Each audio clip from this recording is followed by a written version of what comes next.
please do not have, hopefully your food coma isn't so bad. But our session 3 is starting now, and all the speakers for session 3 are here. And we'll be starting, I guess this session here is a very key topic. I guess you can say, I guess me and Eunice always describe it as the invisible players behind the production of the city, basically, because they are mostly people who are involved in, I guess you can say, public organizations like Architectural Services Department or the Housing Authority. So your role as an architect there is not the same as being in private practice, where you get to single-handedly do something in that sense. You got to work with a team across different departments. You got to work with the communities in negotiating. I guess you can say in crafting the brief or negotiating changes that you want to implement. So it's to do with policy and so on and so forth. There's so many players that you have to actually deal with. And so we are very thankful that this afternoon we got Anna Kwong, and to be in conversation with Cole Roscom, and followed by Winnie Ho in conversation with Wallace Chang. And so before that, I'm just gonna have a little introduction of Anna. First, of course, it's in the bulletin, but I'm just going to say it out just for easy kind of reference. So Anna is the managing director of Anna Kwong Architects and Associates, and she's the first female president of Hong Kong Institute of Architects. So if you remember Julia Fong criticizing how there's still no one in the committee, Anna actually kind of broke the rule a little bit. So there was only in 2009 though, after so many decades. And graduating from HKU in 1974, she's been a very active kind of a role in preserving the city's cultural heritage. She was awarded Honorable Mention in 2003 and Award of Merit in 2005 by the UNESCO Asia Pacific Office for her participation in the conservation of the Cathedral of the Immaculate Conception on Kane Road and the St. Joseph's Chapel at Im Tin Tai Village, Sai Kung.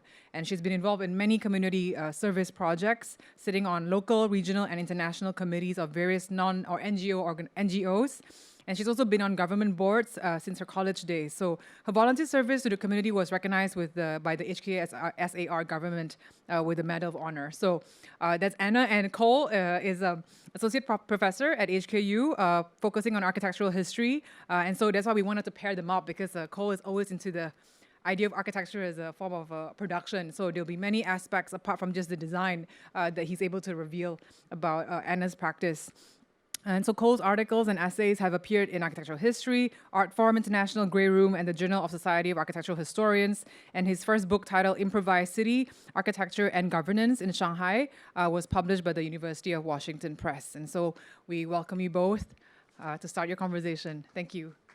Yes, there is an addition that I want to make to my portfolio, the CV, because I won also the UNESCO Asia Pacific Office, the award of distinction in 2015 with respect to the Yim Tien Zai salt pan revitalization, which you will see later. And also I would like to make a bit of publicity here, because with the Yim Tien Zai salt pan and the Yim Tien Zai St. Joseph Chapel, there will be an art exhibition which will be officially launching the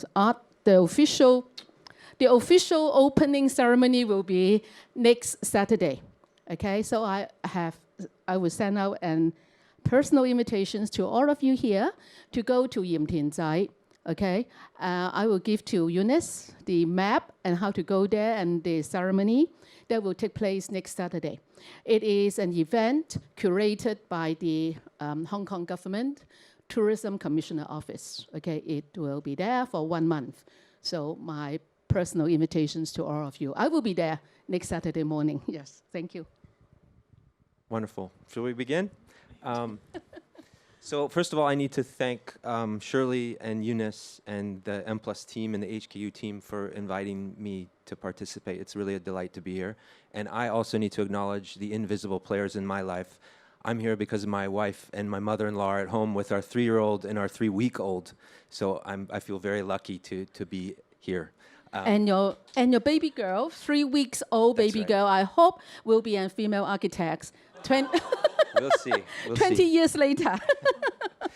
But let's begin, and we'll work roughly chronologically through your career. And we'll start with where so many people's careers start here in Hong Kong, with HKU.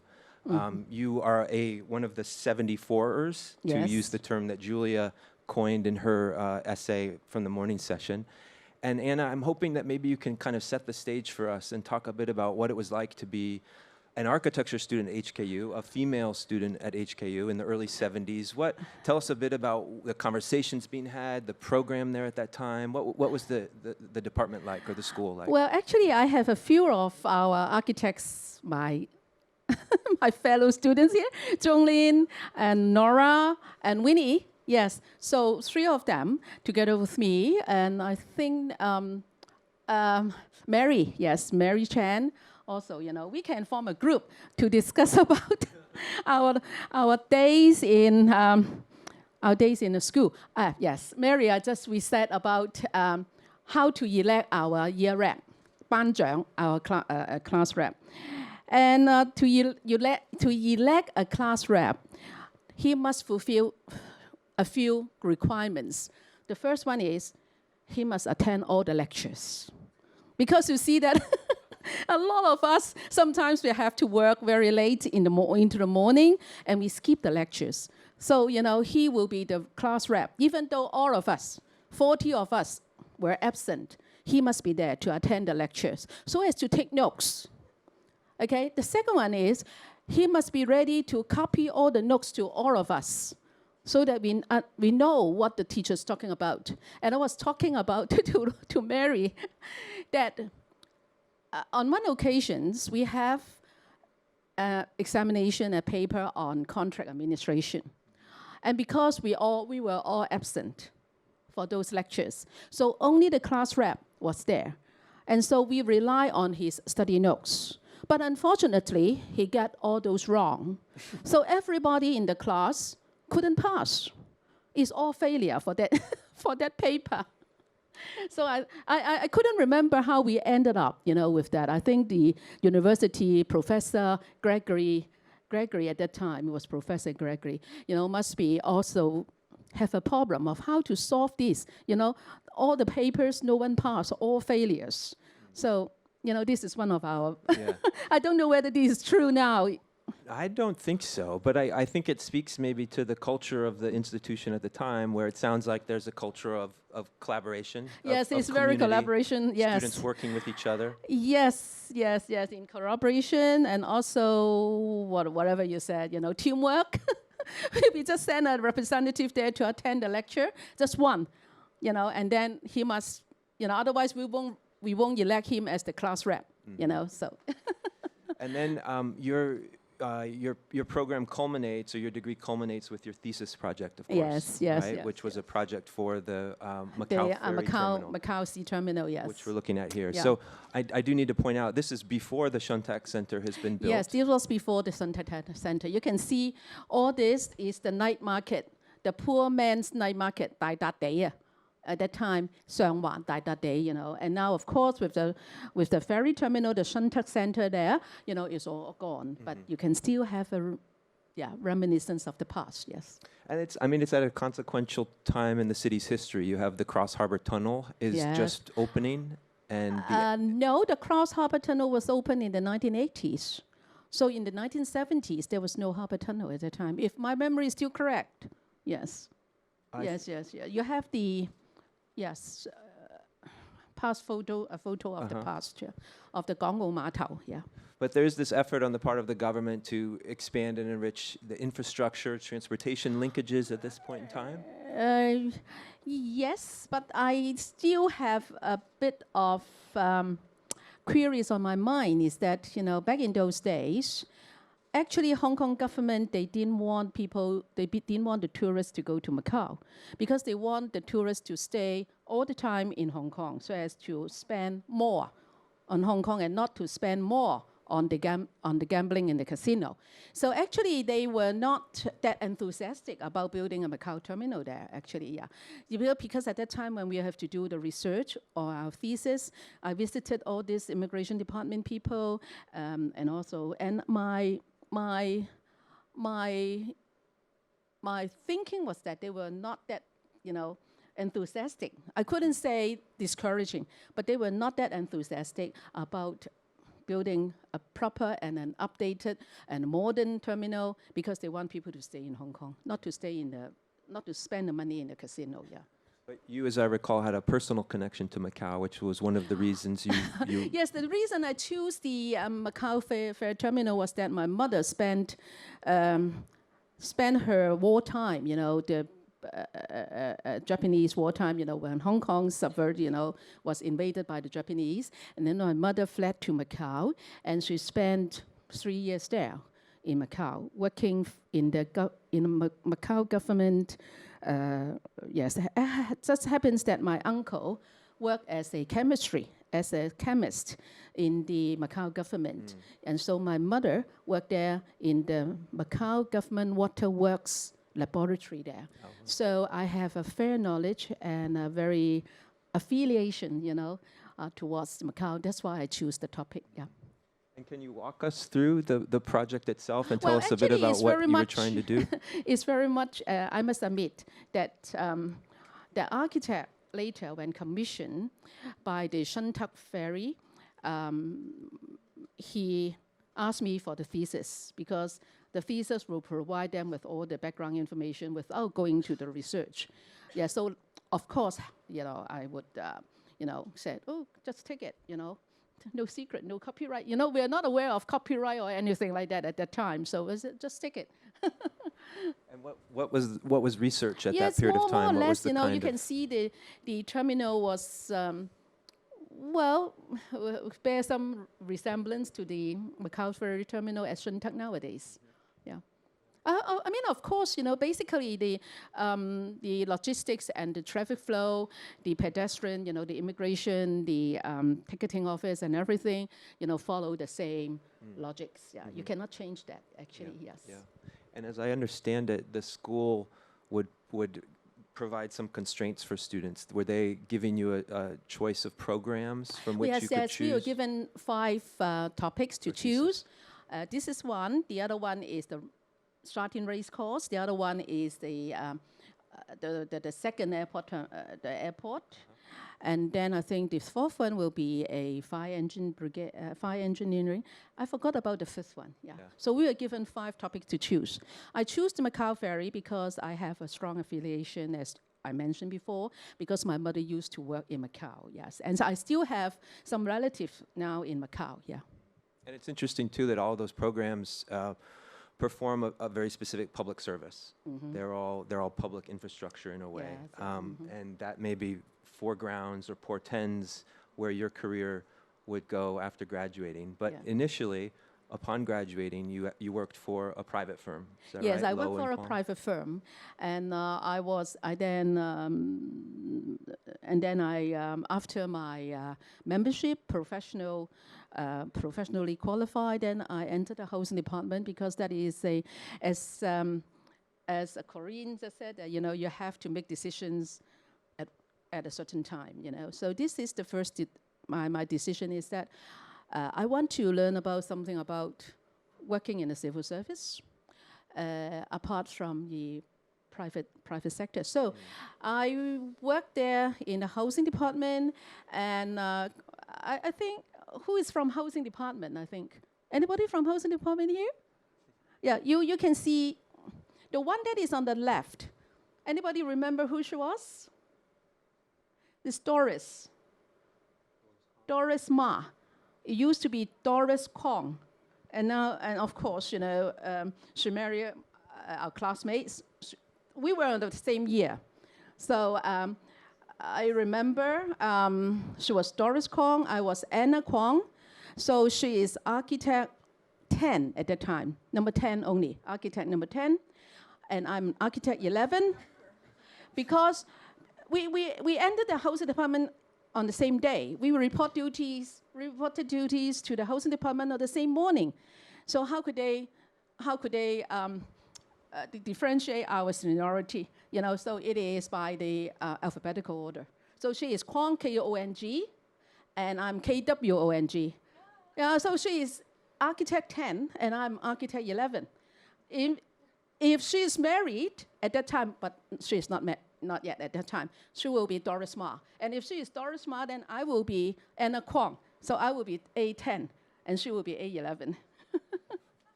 So, for people, Winnie, if you're working in the ASD, you know that how seniority works in the government, yeah. So she is A10, I'm the A11. In the middle is Mrs. Fong Tai, if anybody knows her. She was not educated in Hong Kong. She was returned from the United States, and she stayed in the housing department much, much earlier than we do. So, so she was the only female architect there in the housing department. She worked in the housing department long before it was becoming a department. It was the Sai Zi Kui at that time, yes. And the office was in Ma Tau Kok, And then when it became from the resettlement unit, it became the housing department. Then she was the only female architect working there. So with Doris and I, so we were the 3 pillars. And among the projects that you completed while you were there, it included the H block. Is that? Yes, I completed the H block, and these are the standard blocks. Yeah, not my design. Yeah, it was the design of Zhou Shoudak. Anybody know about Zhou Shoudak? Still remember her? Yes, Zhou Shoudak. So it was Zhou Shoudak's design, and I was the first architect that administered the project, working on a house on a single H and a double H. And being the pioneer, being the first one to 死就死先啦，係嘛？即係嗰啲啦。So the contract period happens to be exceptionally tight. It is only a 20 months project. But the building was 28 stories. And the 20-month contract involved also the foundation. And the foundation was founded on caissons, which no longer, allowed nowadays. Caissons, for those who do not know what is caissons, that means you dig into the ground and then take out the rocks. Now, it is very dangerous, and so usually it is just a team of worker, 2, the husband and the wife. The husband will go down to the drilling rig and take out the rocks. The wife will be there on the ground, looking after her husband and to supply fresh air and also water, food, and everything. And so it is very extremely dangerous. Now, as an architect, I was very duty-bound. So I said I would like to go down to look at the caissons. But I was not allowed to because there is a belief that, if any female going down the caisson, there will be misfortune. So I have to respect the tradition at that time. I will not say it is superstitious.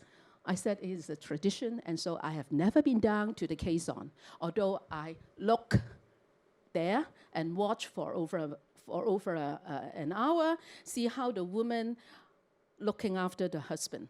Yeah. And the other major project you worked on during that time was the Chenghua Estate. Now, this Chenghua Estate was, the master layout plan was done by me, and at that time, we still have to go through the wetting committee, which I think in the housing department we still have the wetting committee. At that time, Sir Acre Jones was the chairman of this wetting committee. He liked the master layout plan because he said there is a feng shui line. Sir David, very old hand in Hong Kong, administration. So he understands what is feng shui. So he said he liked it because there is a feng shui line there, all across there, to the temple next to the, very nearby. Yeah. But what I'm curious to know. So you spend 2 or 3 years in private practice, and then you transition to the housing department and the buildings department. Yes, and then to the buildings department. The appeal of public service, of civic service, rather than private practice was what? Can you talk a bit more about that? Well, I mean, from the architect's point of view, the practice are completely different. Working in the private sector and working in the civil servant, yes, is completely different. How so? Well, in the private practice, you look after the interests of your boss, or you look after the interests of the developer. But in the working in the civil service, who is your boss? Everybody is your boss. You have to look after the public interest. Who's there to ask you, when are you going to give me the house? When can I move in? Yeah. Etc. Etc. Right. What's most concerned then will be, when can I 上樓? When can I move in? Yeah. And there was something more rewarding or satisfying for you about working for many clients, that is the public, as opposed to sort of single clients or developers? Okay, let me go a bit further to my days with the building department. Sure. You know, with the building department, you have to look after the AP, and then of course there are several units in the building department. And I remember when I was working there as an inspecting officer of some 一樓一鳳, what is that called? 一樓一鳳, huh? Whole house, yes. The whole house. Okay, let me say. Brothel, yeah. Bravo, yes. And also, yes, because I have to go there. And I remember, prior to that, I have to also to inspect some of those 舞廳, okay, 夜總會, the nightclub and the dancing hall in Wan Chai, you know, in this red light district.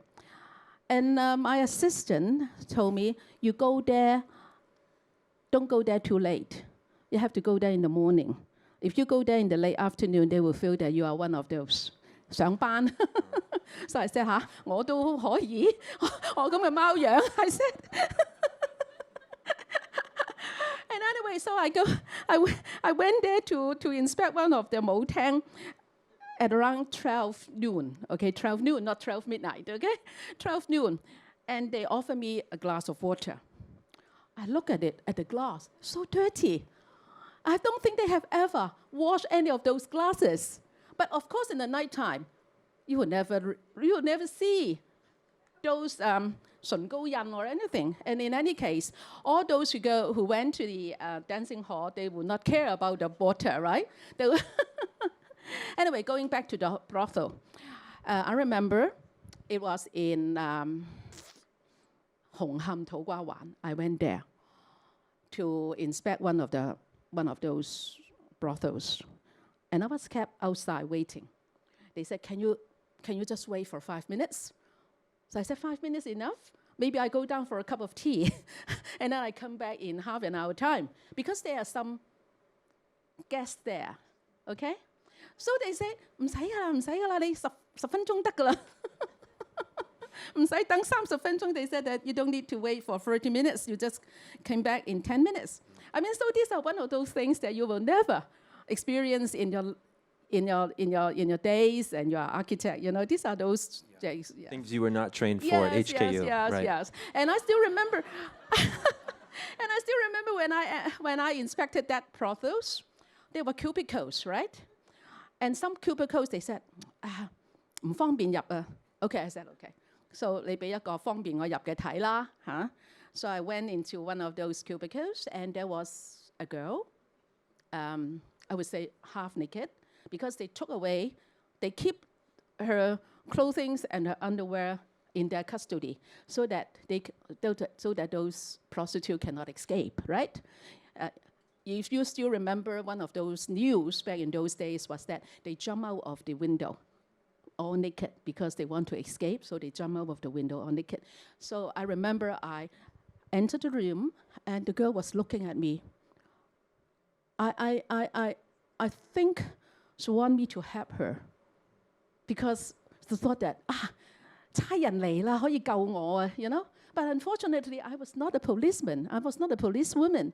Okay, I was only and government officers coming from the buildings department. And I dare not speak to her. So I said, and she said, you know, these are the silent languages, you know, and I still remember how she looked at me with, you know, trying to seek my help. Okay? You accrued these difficult experiences over the course of 18 years with the buildings department? No, 15 years. 15 years. Yes. And 20 years altogether. 20 I spent years 20 years altogether. Yes, Yeah. with the civil service. So that Yeah. at the end of the day, I managed to get this meritorious certificate, 老人牌. You know, that's the 20 years of service. Yes. And I remember when we spoke earlier, you mentioned that one of your one key responsibility you had was as the public relations person for the department. This was a position you weren't necessarily comfortable with or necessarily prepared to do, but it was something that you were asked to do. Yes, in the building department, I was being asked to attend all these TV interviews, morning or phone-in program, or in the evening 8點鐘新聞 or 朝頭早嘅早晨香港早晨 At that time it was I have to wake up at 6 o'clock and then, go to the Hong Kong TVB studio at 7 for the program, which starts zooming, at 7 a.m. Now, I much prefer the live broadcasts because if you have recording previously, they can do the editing and then they will try to switch your meaning. Live broadcasting is much better, but that means I have to be there at the TVB studio at 7 a.m. or at the Hong Kong, Radio Hong Kong. Now, all this, I said, because I have to do this for over a period of 2 years. Now, I'm not getting extra pay. I still have to come back to work my duties, to discharge my duties. And so I often end up working up to 2 a.m. or 1 a.m. in the morning. I mean, at that time, as a civil servant back in the 1990s. As you're raising a family, if I'm not Yes, I have to look mistaken, after my family. My children were about 3 or 4 years old at the time, and so that sparkled my thought of changing my life, And so I was a Catholic, and at that time they advertised in the Morning Post for a post of they tried to set up the diocesan DBDC, Diocesan Building and Development Office, and so I applied for the post, and so I was reported duty, and at that time I was only given a room. I have to recruit my own staff. I have also even have to apply for the telephone and the fax machine and everything. And but I think that that's good because I just have to work from Monday to Saturday morning, right? Sunday it is a rest day, supposed to be, right, to our Catholics and Christians. So I don't have to work on Sunday, And then it's only from 9 to 5. And then there are only a few Catholic buildings in Hong Kong, right?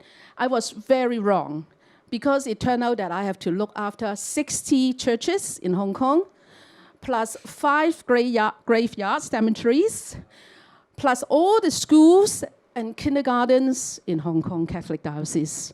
So end up I have to work Monday to Sunday. Because for me, as a Catholic, I thought that, well, the priests work on Sunday, right, and Saturday. So what they do? They can have holiday from Monday to Friday, right, for the priest. They do only job on Saturday and Sunday. So for me, I work only from Monday to Friday, but I was very wrong. I later find out that the priests work 24 hours a day and 7 days a week. It's very busy. And so I have so much jobs in my portfolio that I find that maybe I have make another wrong decision by leaving the civil service and then entering into the Catholic diocese. But God is very fair. I gain a handful of things. The first thing is I grow my faith. And secondly, I enrich my experience so much, especially in the area of heritage. Yeah. Yeah. I mean, I think one of the things I certainly have Yes. taken away from our conversations is that the idea of expertise in architecture, particularly in Hong Kong, Yeah. is something that's fluid and it's Yes. something that's broad. Yeah. And your career, I think, raises really interesting questions about what Yes, constitutes yes, expertise, yeah. given the variety of different Yes, contexts in yes, which yes, you've yes, worked. yes. But so you were with the diocese for 10 years, Yes. is that right? Yes. And then yes. you went out and you established your own Yes, firm. and established my own firm. Yes. And can you, with the few minutes that we have left, can you walk us through a bit about the kind of work that you're doing with your firm now, and Yeah. what's really driving your design work? Actually, I have these 3 UNESCO award, UNESCO Asia Pacific Award projects, and my practice my private practice, my firm now is actually, in a way, a continuation of my experience, of my career with the Catholic Diocese. Just that at the time I worked as a salary staff, and now I'm working as a volunteer for the diocese. And of course, on top, I get a few, I get other jobs as well, developers and also institutional, and NGO jobs, yes. And your most recent project, which you plugged earlier at the beginning of the conversation, but I want to come back to, Yes. is the Salt Pans Yes, the Salt Pan, project, yes. which I think is... Well, this is what I said is the Tianju Tong, the St. Joseph Chapel.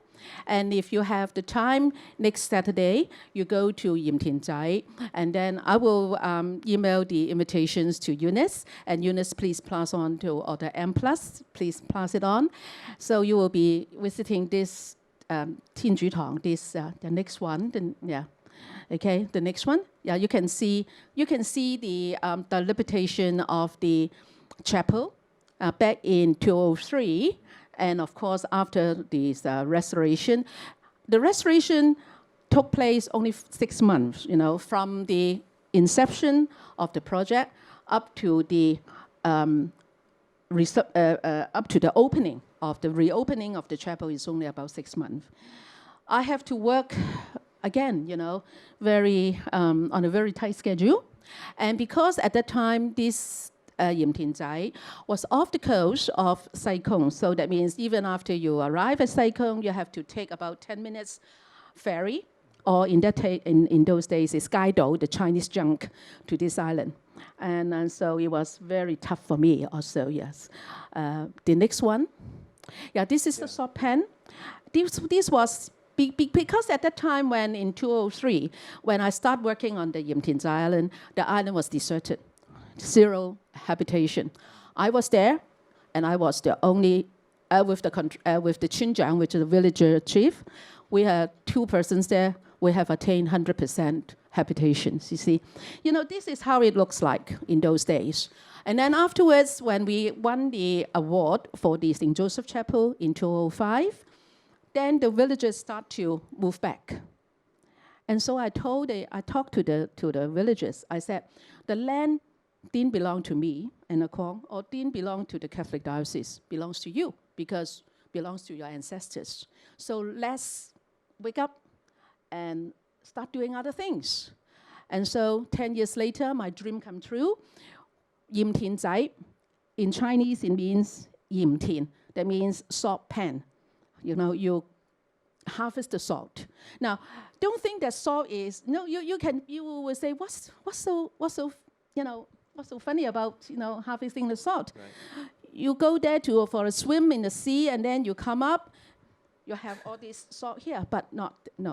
That is what I think is a very easy job. So I told the villagers, I said, wake up, let's start doing the salt harvesting. But then when you really work into it, you'll find that it is not that simple. We pay out from our own pockets, we spend our time, we make visits to Taiwan, and also to Tainan especially. And then we also visited Santap, Chiusan, because at that time in that area, they are producing salt on a commercial scale. For us here, it is only on educational scale, okay, so that we can bring the children there and show them how the salt was produced. It was not from the supermarket. Yeah, no, I mean, it's a fantastic because project. for kids nowadays, everything is from the supermarket, right? So they can really walk into the field and see how salt water of salinity 28%, okay, 28%, then you can start to get the crystals, okay?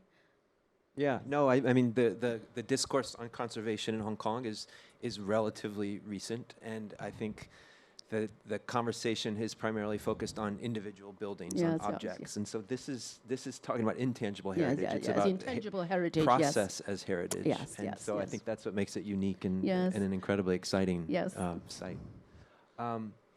We are running out of time, I think right? we're running out of time, but maybe I can finish just by asking you, given the breadth of different kinds of experience you've gained over the course of your career, are there particular insights that you want to offer to young students of architecture or young graduates of architecture? I think just be yourself. For the love of architecture, be a dedicated member of the profession. Great. Yes? You want to wrap up something that I talked to you about yesterday? Sure, we can finish that.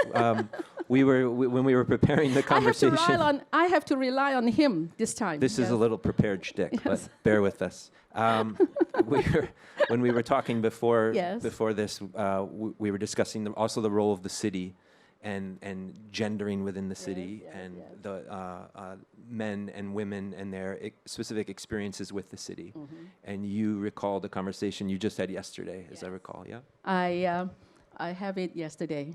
You know, yesterday I brought my staff, my colleagues to a very old traditional Chinese restaurant, Lin Hang Cha Lau.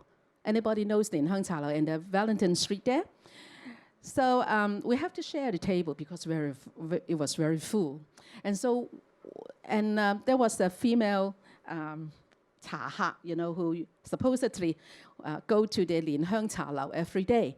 And she asked me, oh, what's your profession? So I said, yeah, my humble profession is an architect. Oh, what's an architect? So I said, oh, Oh, then you have to go down to the Wellington Street. I said, why? At the end of the Wellington Street, the junction where it joined the Queen's Road Central. Now, maybe a lot of us don't know because we are females, okay? But I just learned about that yesterday. And I still have to testify, and that's why I asked Cole to do it for me. That female cha ha, that female restaurant, you know, the lady told me that, you know, down there there was the underground toilets there at the junction of the Wellington Street and Queen's Road Queen's Road Central. Yes, I said, I know that. Yes, I know that because I was in old Hong Kong. I remember my father brought me to this Lin Hang Cha Lau when I was about 5 or 6 years old. But then I never realized that because she told me that there was only male toilets, no female toilet there. In that underground toilets, only male cubicle. So you have to find it out for me because I cannot walk down there. It was an underground toilet. You remember that? There was an underground toilet, and I cannot just walk down the staircase otherwise. I will confirm with you all. So I asked him to walk down and verify for me whether there is only the male cubicle, not the female cubicle. And so I said, yes, why is it? I asked the lady, Cha Ha, that one. She said, well, at that time, females were not allowed to work, were not expected to work. Okay, they were expected, their main duties was to look after children and the household.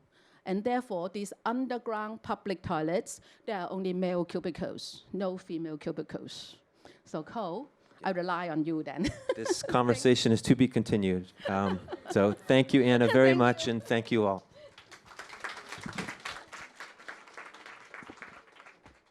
So it's a lot of personal anecdotes there. So we're going to bring Winnie and Wallace next. And again, Winnie is going to represent a lot of her stories from ASD, and that's Architectural Services Department. And before that, just a very quick introduction, which is also in the booklet, but just wanted to mention. Winnie is now the Deputy Director of ASD, Architectural Services in Hong Kong. And since joining ASD in 1992, she has focused on developing public buildings, infrastructure, and urban planning. And when she first started at the department, she designed buildings for schools, government offices, and leisure cultural sports facilities. In 2010, she took on a very important role, which is basically the deputy head of energizing Kowloon East office by the Development Bureau. And so a lot of the project that she'll be really elaborating on, or we asked her to elaborate on, will be on this project because it really goes beyond just building or designing, but really transforming Kowloon East from an old industrial area into a core business district to support Hong Kong's long-term economic, but I believe it's also social and cultural development. And Wallace, thank you again for being our interlocutor. And Wallace is already friends, and they are classmates actually at HKU. And so he knows her very well, and they've also collaborated on certain projects. So Wallace is Associate Professor in Department of Architecture at HKU, and also Director of Architecture Arc Design Architects. He's Chairman of 1A Space and Director of the Urban Place Research Unit. And he's both an architect and urban theorist, and he is really advocating on the conservation of communities and homes for the elderly in Shek Tai Ling and Shongshui. So please start your wonderful conversation. Thank you. Okay. Hi, Winnie. Hi, Wallace. I hope I can pick up the energy and a very lively dialogue like Anna. Okay, Let's start. you're good for that, right? I remember when we were in year one. Yes. So actually there were two Winnies. Yes. One is Winnie Zai, right? Winnie boy. The other is Winnie girl. You know whether she's Winnie girl or Winnie boy? You're right. Next photo will give you the answer. That's me in the studio. The other Winnie has short hair, a bit like my hairstyle now. And I was like that, so they just easily call me Winnie Lui and the other Winnie Zai. And I really like this photo. Thanks for this chance so that I dig from my old photo album to find this photo. You see the stationery that I've been using, and you tell the age. I'm sorry, the secret of my age. And we are still using T-squares, pencil, ink pen, tracing paper. Whenever we have something wrong on the tracing paper, we have to use the blade to remove it. Those were the days. They call it 食雞髀啊。食雞髀, the ink spreads, and we hate that. And so because of the limitation of the stationery, I don't know about Wallace. Myself, I always draw straight lines and all my schemes are rectangle because drawing curve is extremely difficult at that time. And imagine you have a design like Zaha Hadid today. It's almost impossible to use these tools to draw your scheme.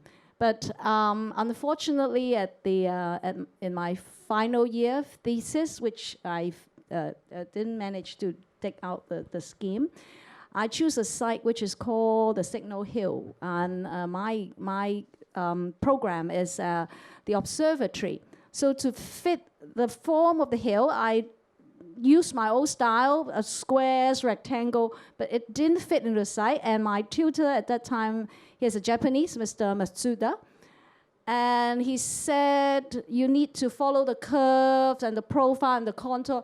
So my final year thesis is a nightmare. I have to use my compass and very, very difficult to draw. All the model is a nightmare. But in the end, you get a very good grade, isn't it? I have to thank Matsuda for that. He is really pushing me hard, and he is my best teacher in the university. That's good. So after graduation, what do you do? After graduation, at that time, finding a job, it's a blessing. There are not many private practices actually in Hong Kong, so we pick a few big firms, and I write a few letters to the firm. I get interviewed by all of them, and I get offer. But I was deeply attracted by a lady architect at that time, Zhong Lin. So Give her a big she's your clap. mentor, right? Big clap. I admire her. I admire her. I heard about Zhong Lin. I have to tell you my love story for you, Zhong Lin. 表白啊, you know. I admire her. When I was in year one, I heard that there is a star student who has already graduated. And how many years? 7 years or 8 years senior? When we go into school, I think she just graduated 2 or 3 years. Yeah, sometime. Yeah. I think they did. I still remember the drawing about Changzhou, right? It's the really, it's nothing architectural, so-called, no hard lines. So unique. So unique. We have Zhong Lin's work along the corridor of our studio. I walk past when everybody draw like me with set square and very rigid. Zhong Lin draws with ink brush, Yes. right? Chinese ink brush. She writes English words in Chinese ink brush. Her presentation drawing is so unique. Is the concept. is the boldness and the very unusual quality that attracts, I think, everyone. And so we all know Zhonglin, and she have So is this the reason that you kind of go into architecture? You told me that there's a point that you are about to choose QS, right? Yes. Or architect, because at that moment we have a choice. Yes. After the first year study, we may Yes. have a choice to go to QS or architects, right? Yes. Okay. Then back to that point in year one. I start off knowing nothing about architecture. I come from a very traditional local secondary school. We focus all on our academic results, Chinese, English, mathematics, try to get high grades, that kind of very mechanical kind of training. And then I need to choose my career, and I don't want to be a doctor, don't want to be an accountant, don't want to be this and that. And one of the senior alumni come to the school. He is an architect, and he is Rick Choi of Spence Robinson. And so we visited the office, and we see models, drawing, and I think, oh, that's pretty interesting and different from what lawyers and doctors do. So I go to the University of Hong Kong and see the graduation exhibition. It's very good that every year they have this graduate exhibition. And all the models and drawing really attracts me. And so I applied for that, and luckily I was admitted. But then it's actually a shock to local trained high school student. We are so used to a syllabus. We are so used to a structured learning, textbooks. If you digest and remember everything in the textbook, you're almost guaranteed for good grades. If not A, at least you know I can get a B or something. That's the reason why she is the class representative who attended class, right? I mean, To write all her the notes is the best. So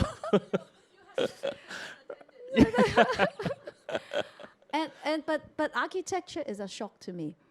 They give you a paper with words saying that, oh, a client wants to build a house. It's the client's brief. And then you have to turn the words into drawings. And you have to give meaning to the drawings. And we at that time we were not taught about the design approach and what is the systematic steps to analyze. We just do it, right? By practicing and doing it, we learn. And it's a shock to me. I feel so uncertain, right? I lost the confidence in myself. And sometimes I got pretty good grades, sometimes I don't. So at the end of the first year, I go to our class teacher, Mr. Collins. yes. And I talked to him. I said, sorry, Mr. Collins, I think it's too tough for me. And we have another stream, which is QS. QS is about taking quantities, right? Almost like accounting, taking quantity numbers. Perhaps my training in high school is better for that. And then he looked at my final project and said, you got pretty good grades. Why do you change? And then he started to talk to me and let me understand that's a normal process a student need to go through. So I decided to stay, and I am deeply, deeply blessed, and I have to thank Colin for that, to give me another chance. And as you see from the previous slide, one more, yes, I think architecture is so encompassing. It welcomes people like me, like Zhonglin, and like all different kind with a wide spectrum. You find a place in architecture, and it's life transforming. That's what I mean. In fact, I think I remember when we were classmates, I think we have about how many girls in the class? About 7, right? Just 7. 7. Yes. And they're very close together somehow. It's like a minority. Yes. But today it's different. I think we have about 60 to 70% girls, Yeah. right? So how do you see it? How do you see it when Okay. you witness that? I think our class is 45, 40 something. The class size is about 40 something. There were just 7 girls. I think in upper forms they are a bit more, and lower form a bit more. But in my year, it's just 7. So it's a small group and with some QS. So for architect, it's just pretty small groups. Yeah. And well, I like it actually. Be the minority Yeah, is something not bad. because lots of boys are chasing after No, her. no. Right? We have good gentlemen around, and they are very helpful. Actually, the boys, when you have a problem spraying the glue on your tracing to paste it on the board, there are always But that's a someone tradition pass in Hong Kong. by. You this all those Si Heng is always helping the Si Mui, right? So it's like the senior boys are always helping the junior classmates. Am I right? Not for me. Not for me. But Okay. they are gentlemen and they are very helpful. They are much better in technical drawings than us. And I still remember in the first year studio we have a basic design, right? We have a basic design course, and we have to design our own small modules and like a Lego piece, and then you build a 3D models, and then you're asked to draw an axonometric out of it. And actually, when we build the module, we don't know that we have to do an axonometric. Okay. So at that time, I used a module, and I think that I'm very smart that I built a sphere. And then Zhonglin laughed. And then the next exercise is do an axonometric of a sphere. It's so tough. And then one guy come, and he said, "Hey, it's an easy job. Let me do for you. Let me show you." And then he tried to do a few lines. He is from a technical school in the high school, and then said, after just few lines, he said, "Oh, it's too tough." I left, and he left. And you know who he is? I know. Shall I tell the audience? Yes. Maybe I keep it as a secret. Okay, these are all good memories, right? I think, okay, after you graduate, I think there's a lot of further development. So I think that is also unique. I think as a female architect, maybe you share some of your experience with us. Okay. Actually, I shouldn't skip the 4 years in Ho and Partners, where Zhonglin is a director of the firm. He managed the design department, or all the design. Actually, he's the design director. So I learned about design. I followed Zhonglin to Shanghai, right? We have a good time. It's the first land sale project in Shanghai, I think, in Hongqiu. And so at that time, in the late 1980s, China is opening up and trying to attract investment from overseas. So they start to sell land. And we work with a developer on one of the projects. And I have to thank Zhonglin for that 4 years. And I go through my professional examination, and then I get my professional qualification. And then I joined ArchSD. ArchSD's journey is a really miraculous, really very special journey for me. I still remember the day I tell Zhonglin that I will leave Ho and Partners and join ArchSD. Zhonglin said, "Are you sure? Should you consider housing department?" Because at that time, in the late 1980s, housing department has a lot more jobs expanding. So they are getting promoted much quicker. So from that point of view, Zhonglin advised me, "Would you like to consider housing department instead?" But I joined ArchSD because I know that for housing department, they are very good. They have a lot of work, but they do one building type, which is housing. But for ArchSD, they have all the others except housing, from parks, public toilets, museums, government offices, hospitals, schools, swimming pool, libraries, you name it. And I will show some of the example here. And so this is my first project. I still keep this model. I joined the department in 1992. I have a small project in Changzhou, which is on the hilltop, and it's called the Field Study Center, which is like a resource center where students go for field trips. They can stay here to have a quick lesson of geography and things like that. So it's on hilltop. The next one shows what the building is looking like now. It's still there. A very simple building, but it's very lucky that because at that time I can do everything by myself. I go to site, I have my own plan, master plan. I do my own working drawings. I go to the site and design all the materials. The client is very good, very supportive, Caritas. And I work with them, and there is no design vetting. LegCo is super easy. District Council, it's super easy. The only problem is I have a contractor which has to work with the local gangs, and they have created some trouble on the site. But that's nothing too difficult as compared with our life as civil servants now. So I love this project. And the next one, after that, this is another project that I like. It's called the Public Health Laboratory Center. I work with the doctors of the Department of Health. So I moved from the school group. I have done several schools at the start, and then I was being given this bigger project. And at the time also, LegCo District Council is super easy. We just focus on design, functionality. And this project has a special memory because when I do the design, my first son was born when I was on the drawing table. And when this project completes, my second son was born. So it's spanned across like 4 or 5 years, and it's a very important part of my own life and my career.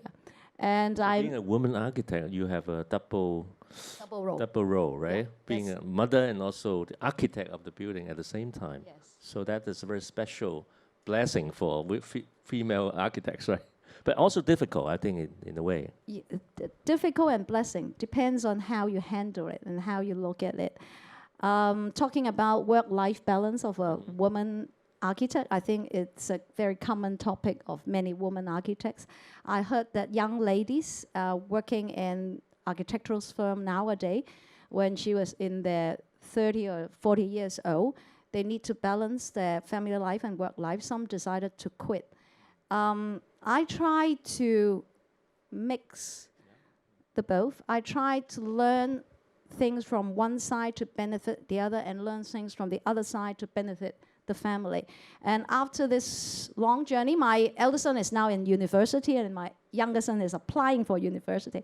So having go through the process, I do feel, again, I have to use the word blessed, because what I learned from the workplace helped me to handle the path that my sons have to go through from children, youngster, university, career, how they look at the society, how when they have this difficulty, how to structure the problem and help them. On the other hand, what I learned from the family, my talking and sharing with my boys, helped me to handle my staff, how to motivate them, how to give them hope and confidence, how to pave the way for them, but at the same time give them freedom. So I think it's mutual I benefit. hope our CE can learn from you too, right? Okay, let's keep on. I don't manage to get into that point. You learn Okay. a lot from our present CE too, in Oh, yes, some other okay. experience, right? Yeah, okay, I'll share that Yeah, that- after this Tamer project. So I move on, and given the chance to be the project manager or the senior project manager of this very major project, which everybody quite likes now. One thing that I want to point out about this project, which is special, is the first time for the government to have an open exhibition of the 4 tenders for people to give their opinion, because they think that this project is so important. They are pretty controversial at that time, but nothing compared with what we have today. They think that people should participate in the tendering process in some way. So they decided to have an exhibition of the 4 tenders and let people send in their opinion, and that was being analyzed by an independent professor from PolyU. So that's the Tama project. The architect was Rocco. And I'm very glad that I've helped the project from the very beginning until after the tender selection. So the selection of this scheme was being handled by my team. And this is a really good scheme. I like the green carpet and this 門上開, the concept, the open door, which is very good. And despite the difficulty that the government is facing at the moment, I still hope that we will keep this 門上開,地上綠,天復藍,文永繫. I still remember these four verses. Keep the door open, let the ground be green, let the sky be blue, and let people be connected is the concept of this scheme. Right, so after this, back to ASD first, then about energizing colonies. I go back to, okay, let me finish my path in ASD, which is my current post. I am now the Deputy Director of the department, and we work with projects of very, very different scale. These are a series of community green stations of all 18 districts. Our challenge is to make all these small projects like a series, despite they are being handled by different architects under different mode of procurement and different teams. So our in-house team designed the eastern one and the Sha Tin one to set an example, the tone, the color, the material, and then other teams join in to follow the same language. So my role is to orchestrate and remind them, okay, you have to use the color tone so that all these completed at the end were like one series. And the next one. Okay, these are some examples because RHSD is a big department. We have built 1,500 buildings in the past 30-something years, and we are now maintaining 8,000 buildings. So it's a pretty big department. So just pick a small example to show you the scale of projects that we've been handling. This one on the left-hand side is a recently completed project. It's called the Stargazing Facility, a very small project, which we call a minor work, which is under $30 million. And it's on the top of a hill, no access, so we have to use prefab components and transport it to the site by helicopters. And our team is very smart to think about a modular unit, which they combine them into different shapes. When I first see the scheme, I really love it. I think it's a necklace, like a necklace, and which they call a serpentine that sits very well into the land. But then we have to handle super scale, big scale project like the recently completed Children's Hospital, which is 9,000 million Hong Kong dollars, the contract, 90億. So from very small scale, 3,000萬, 30 million to 9,000 million project. And this one on the right is Lin Tong. And the challenge I'm having now is not just the scale, the complexity, the number of parties being involved, but also we are working with a very famous but very difficult contractor, Leighton. See? You all, you can all feel how difficult I am trying to control the quality, handling the huge number, large number of claims, and at the same time to keep the momentum of a project to make sure that it can be completed soon, and we are positive. This photo is not the latest one. It's looking better each day, but we have been spending a lot of resources to manage this project. Okay, we have to spend some time on this. There's a transition that you were working in the energizing Kowloon, right? So that is not a role of an architect somehow. So what do you feel like when you were in that position, and how are you being transformed in terms of perspective of being, maybe a female architect? Whether you think that you are kind of advantageous to this position, or you have other learning from that? This is a very, very special period, very special moment. I was sent to the Development Bureau in year 2010. I start off with a post handling expenditure, a very traditional engineering type of work, controlling expenditure of the work portfolio, including civil engineering project and all that. And after 2 years, Carrie Lam is the Secretary for Development at that time. She loved development. She wanted to drive better city development, urban design. And so she has this idea to energize Kowloon East, which is an old industrial district, and turn it into a commercial district. And so I was appointed as the deputy director. The director at that time was a planner, Mr. K.K. Ling. It's a big challenge because when we start, just start with 5 words: energizing Kowloon East, right? It's all that Hei Dong Gao Long Dong. It's all that we have. We don't even have chairs and tables and computers and secretary, nothing. Just me and KK and these 5 words, Hei Dong Gao Long Dong. And KK is a planner, so he knows the idea, how to get started.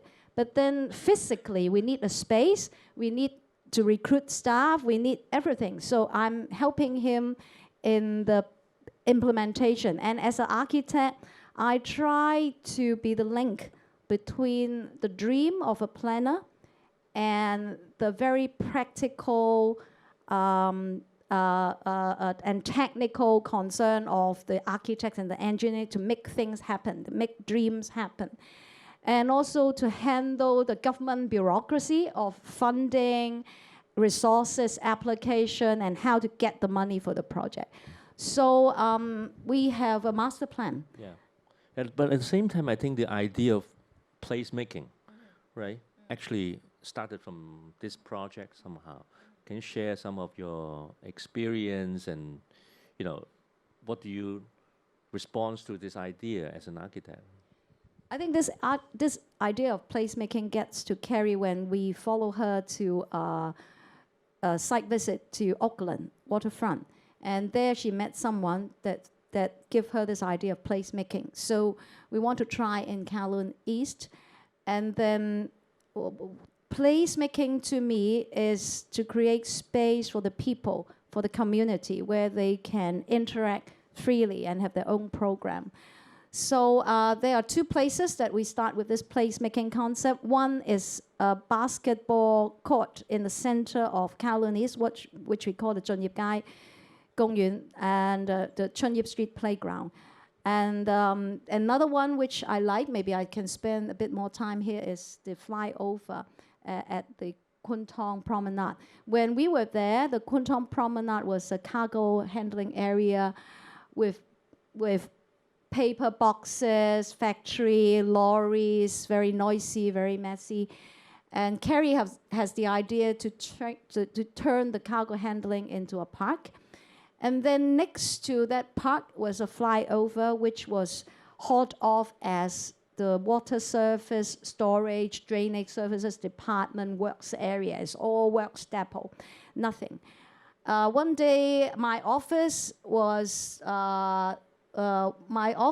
actually under the flyover. Oh, you see the yellow building in that slide, in the lower middle.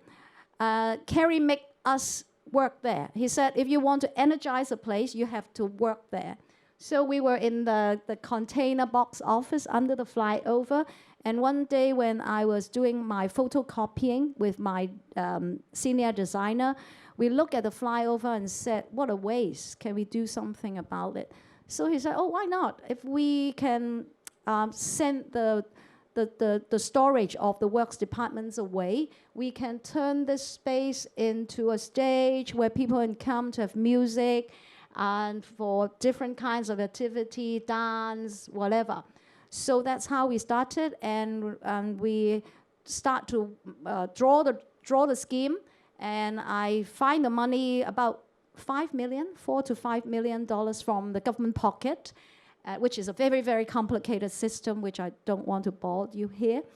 And so we find the money, we get the very quick project done, and we actually manage this space because LCSD, the Leisure Cultural Department, don't want to manage it, and we don't want to give to the LCSD because we know if that was under the LCSD system, the things will be done in the old way. So we have the courage to run this space. We have an executive officer helping me to introduce program. And actually, we do it the other way around. We don't have programs. We just promote through our website and through our friends of EKEO to let them know we have this space. And we have an open door policy, so just let the people come. So some of these activities, like the man on the bicycle, like the children bike, and they just come. And musician, they just come and play in the flyover. And then through our network, some of the NGOs will approach us to ask if we can organize programs here, dance competition, music competition. And then it gets spread by word of mouth almost through Facebook and through the social network. I think in the early days, I think your office are also being attacked by people dressing in black or something, right? So today, how's the situation? Okay. That was the toughest time. When we first set our office in Kowloon East, there are many artists in Kwun Tong who are enjoying the benefit of a low rent. Actually, Wallace is very kind. He has reminded us, you have to take care about these artists.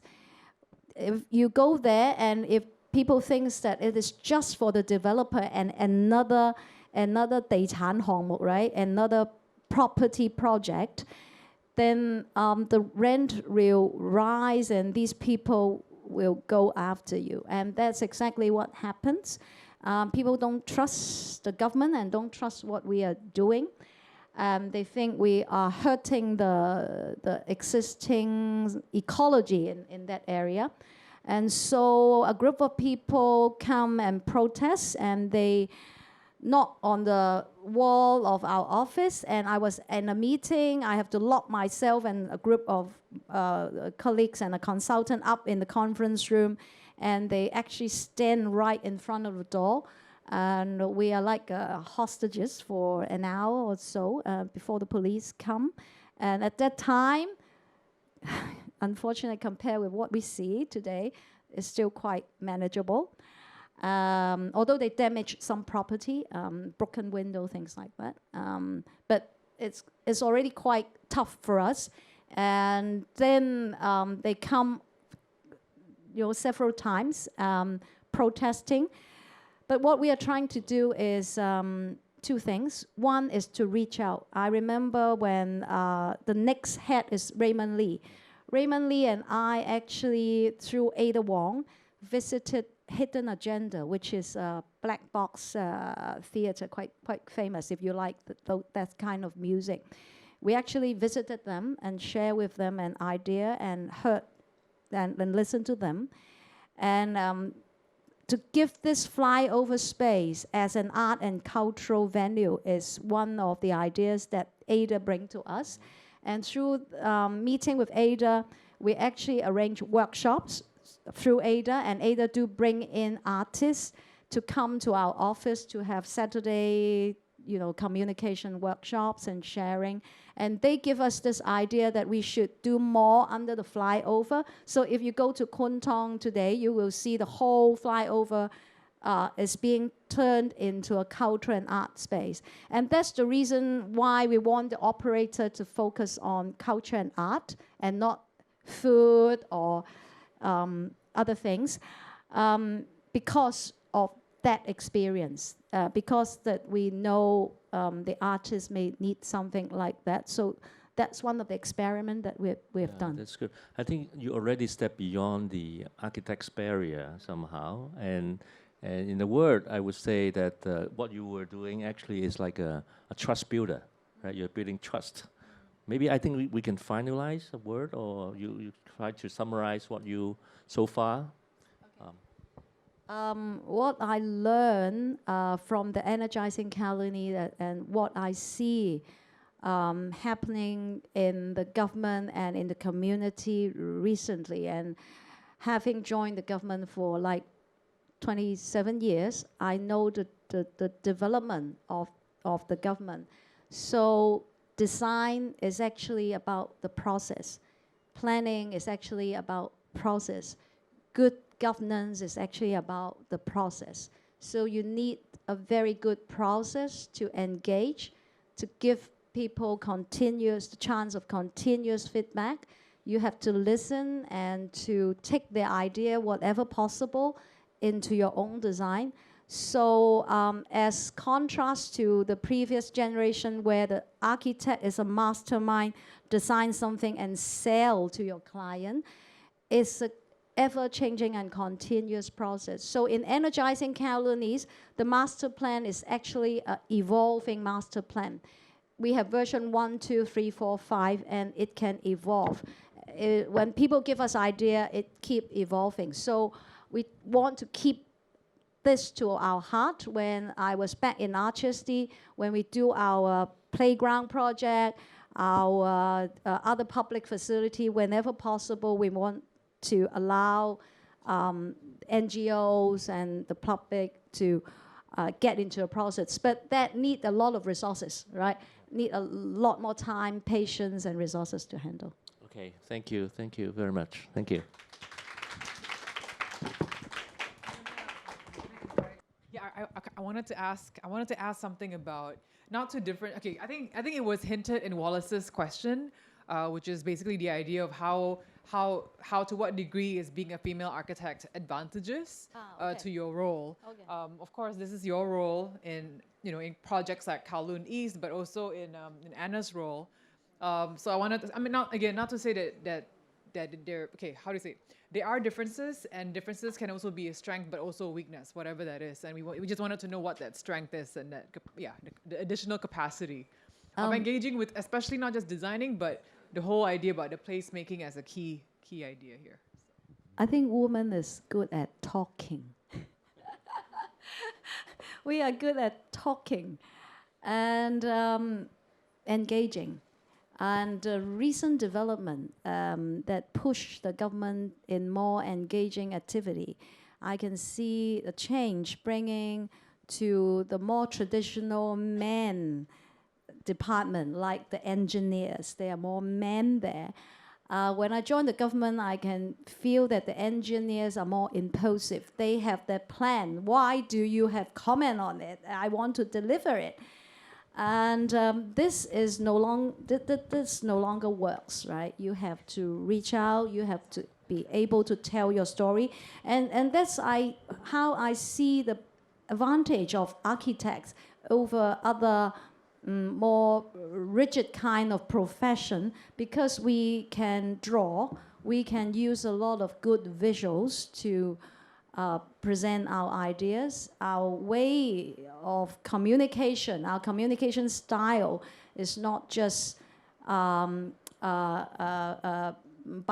writing papers. That doesn't work anymore.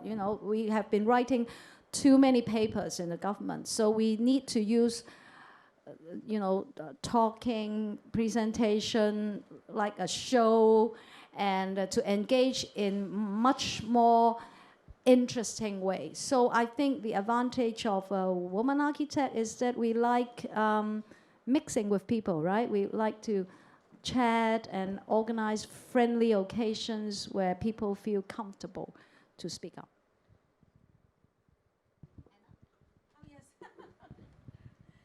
Sorry, I was called up by my high school principal for some urgent matter that I have to help her. Sorry, I missed all this. Yes, what is the advantage of a woman? Oh, architect? advantage of a woman.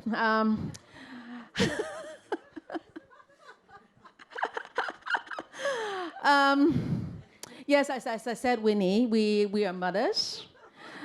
And I have to attend, we have to attend to our family.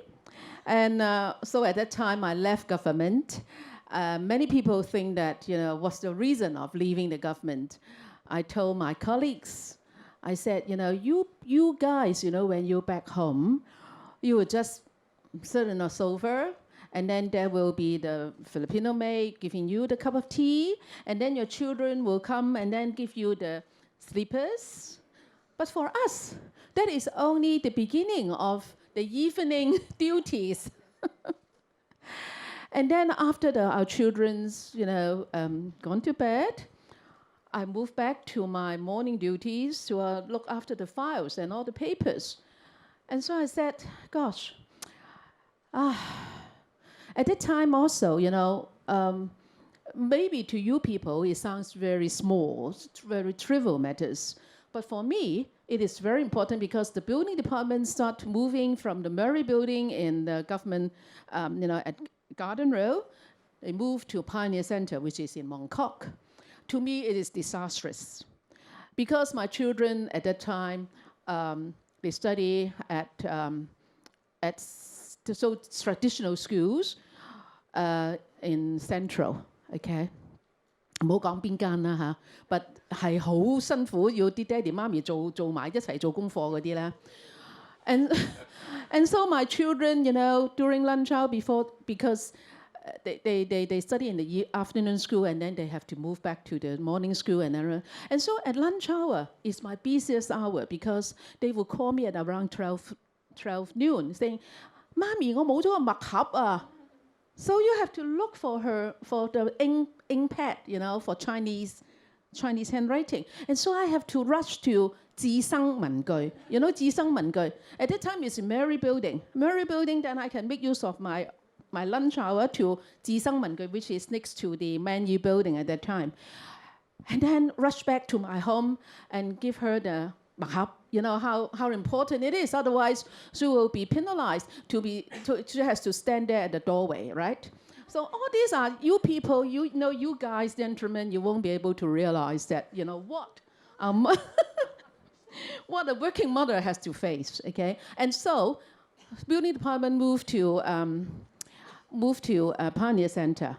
Dear, I have to take, and there is no parking there no private car parking in the Pioneer Center. Whereas in Murray Building, I can still take my car every day and then I park there, and So I have to take the mass transit and then you have to, it's very troublesome for me. So every day and also at the same time, I have to do all the information officer duty, the PI, the information of, there was no information officer at that time at Murray Building. And they thought that having sent a female out to represent the building department and is better than sending a male officer. So I have to take up all these additional duties with no additional pay and no time off, okay? So I think it is a bit more, very difficult, very additional workload on me. And so that's why I start thinking of why not taking up a job with the Catholic diocese. First of all, Catholic diocese, I don't have to. Okay, if I decided to quit the government, and I tried to think, if I join the private practice, I must make sure that I don't have to work on on China project. Because working on China project will be also demanding on me. At that time, my children was about 9 or 10 years old. So I thought, Catholic diocese is a good offer for me. It's a very good option for me because working for the Catholic diocese in Hong Kong, I don't have to work on any mainland China job, right? So Anna, I would like to ask you a question. Because you think that, okay, time is of essence, right? And most of the time being an architect and also a mother. Yes. But somehow you take up the job of the chairman of Hong Kong IA. You're making yourself more busy, right? So but why that is it was so? after 10 years. So you used to be busy, so you want to pick up more jobs? Yes, I used to be busy, yes. And also, I used to work for an NGO called Sonta. I think many of us are Sonsians here. It's also another job, working for Sonta, yes. So this is just your character of keeping yourself busy, right? Am I right? I'm still very busy now for all those who know me. But, at that time, that's why I chose the Catholic Diocese of Hong Kong. because I said that I don't have to go to China to work. Unlike Zhonglin, you work for China Project, but I don't, so that's why I work for the Catholic Diocese. That is actually the underlying reasons, I see, yes. I see. But you bring up an interesting point that we didn't get to, which relates to HKA, and I learned during lunch that Joan Long nominated you for that position. So this question of mentorship, which we haven't really talked about, but the importance of women helping women, and that kind of mutually shared Yes. understanding. So maybe both of you could talk a bit about the importance of mentoring to you in your careers. Maybe I start first. I think I've touched on that. Zhonglin, I admire Zhonglin, and I want to understand how a woman at that time stands up so well in this traditionally male profession. That's why I work with her. And that's a very important and very encouraging start for me. And then I moved to the government, and in the government I find a lot of good role model. Not necessarily mentors, but I watch and observe, and I actually pick 3 or 4 of them as my role model. I look ahead, they are like 10 or 15 years older than me. They have a very good family, still very elegant, doing very good and responsible job in the government. So I watch and observe how they balance their work life and their family life, and they give me a lot of encouragement, indeed. Other figures you look to or have to?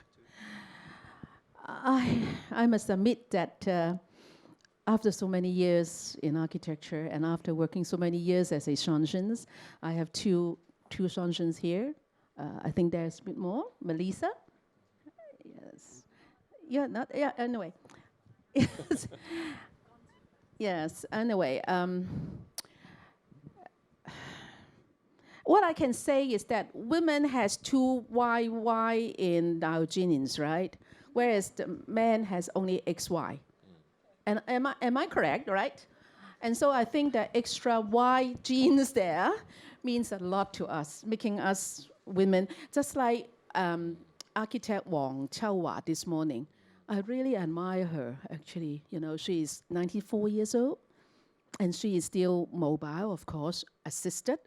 But I think, being an architecture and being an architect and being active in the practice, I think help us a lot, actually, to keep on moving. Yeah. Well. Are we yeah, opening up I to do hope questions, that answers, or questions? More questions from the audience? Yes.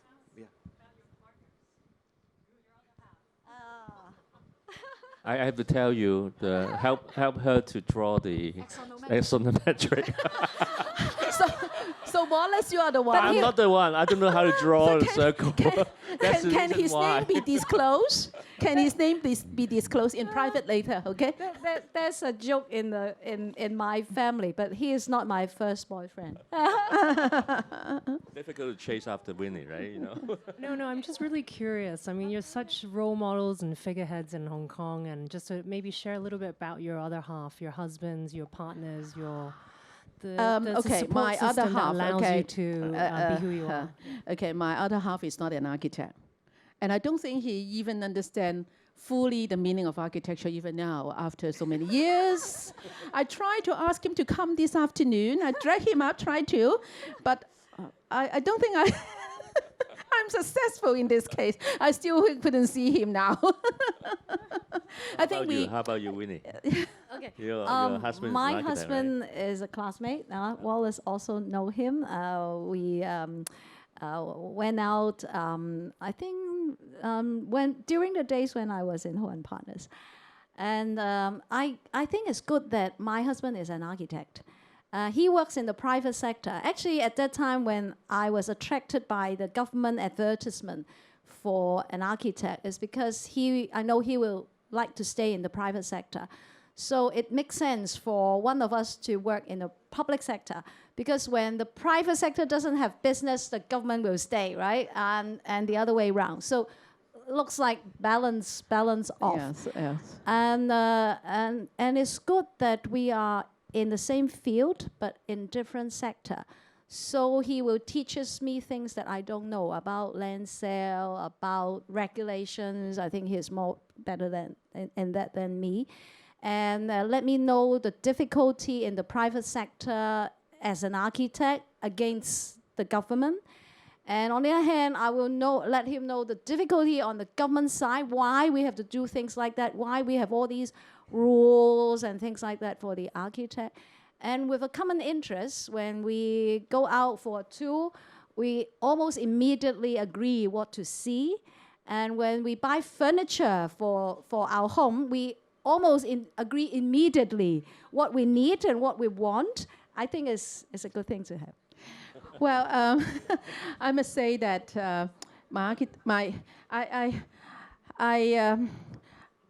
I must appreciate my husband's respect for my profession and for my irregular working hours, and also respect him for allowing, I have 2 children, a boy and a girl, for allowing one of our children to be an architect, architect internship now she is, yeah. And also the other one is not an architect, but not in his profession. My other child is in the medical profession. He's a medical practitioner in the hospital now. So I fully respect him, because he was at one time he did said that, none of them have followed my profession. And yes, I fully appreciate him. And of course, to be a successful architect, a woman architect, we must have a very supportive husband. Yes. Great.